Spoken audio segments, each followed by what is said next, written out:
You know who she is, right? Doctors and surgeons in the 19th century were under a lot of scrutiny when it came to their practices of dissection and anatomization of corpses. It was seen as unclean by many, especially the Catholic Church.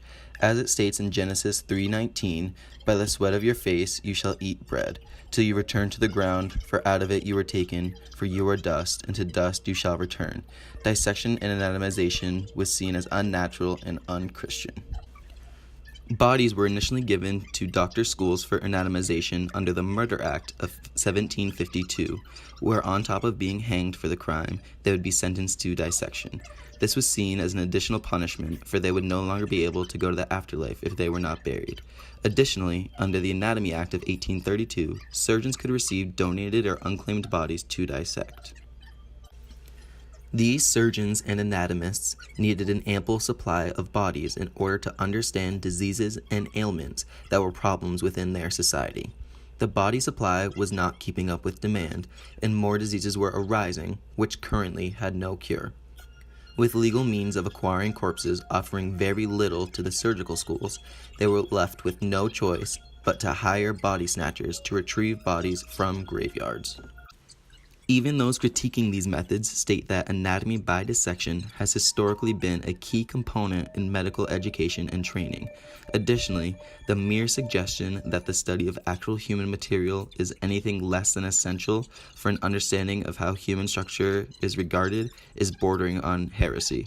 How can you understand the inner workings of a human and what a healthy body versus an unhealthy body looks like without practicing on actual human bodies? Today, we criticize body snatching because of unethical and immoral issues. However, body exhibits like those in the Boston Museum of Science, which are some of the most sought-after museum exhibits, are commonly made from undonated bodies. In fact, a lot of these bodies come from the Chinese black market of poor, unclaimed Chinese citizens and shipped here to be put on display without the family's permission. Moreover, on top of the education behind it, the bodies and parts that are used for teaching and on display are art. It is clearly connected not only with the history of medicine and of teaching, but also with the history of art, as stated in The Lady and Her Monsters.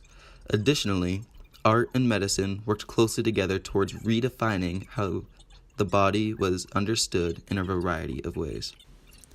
Viewing the body bestows a sense of control and even possession to the viewer. However, as we have seen, the theatricality of house museums lent exhibits a certain voice and presence beyond this. It is thought that the ugly and deformed had no place in the high arts. This is the case in many exhibits. For Thomas Muter, his collection, on top of teaching, was to show what can be done in the medical field and how you should look at everyone. While these bodies may be ugly, says a museum curator, Gretchen Warden, there's a terrifying beauty in the spirits of those forced to endure these affections. Aesthetics refers to sensual perceptions such as pleasure and pain, which are in turn loosely extended to values such as beauty and morality. The museum challenges its visitors to see past their own shock and initial revulsion and instead find the humanity of the people whose remains are on display. Muter's museum contrasts what was largely thought. Lessing argued that the ugly and deformed have no place in the high arts, and that the civilized did not depict anguish or the grotesque, and beauty is not in the eye of the beholder, but in the nature of the beholden. Beauty was accounted to divine support, ugliness to disfavor. Artists have the power to bring the dead back to life, depicting flayed corpses and anatomated cadavers strutting across the landscape. This leads to écorchés, which are casts made from flayed bodies. They are used for teaching student doctors. However, they reveal mythological insights, which were otherwise available only to the professional anatomist and student of medicine.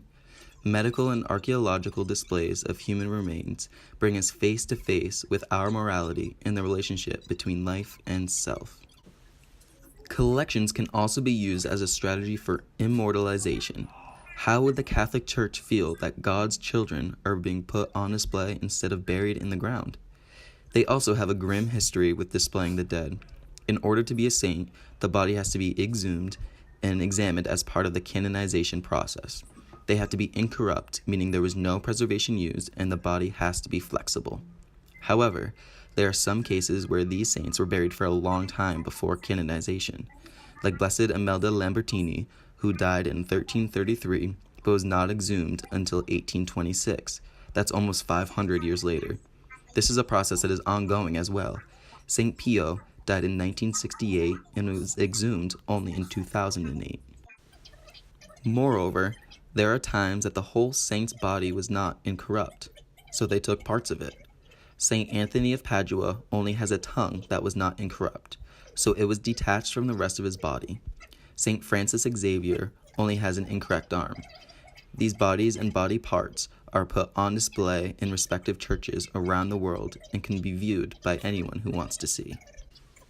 In this case, the Catholic Church also believes that collections can be seen as a strategy for immortalization, and that the bodies are a connection between the divine world and this one.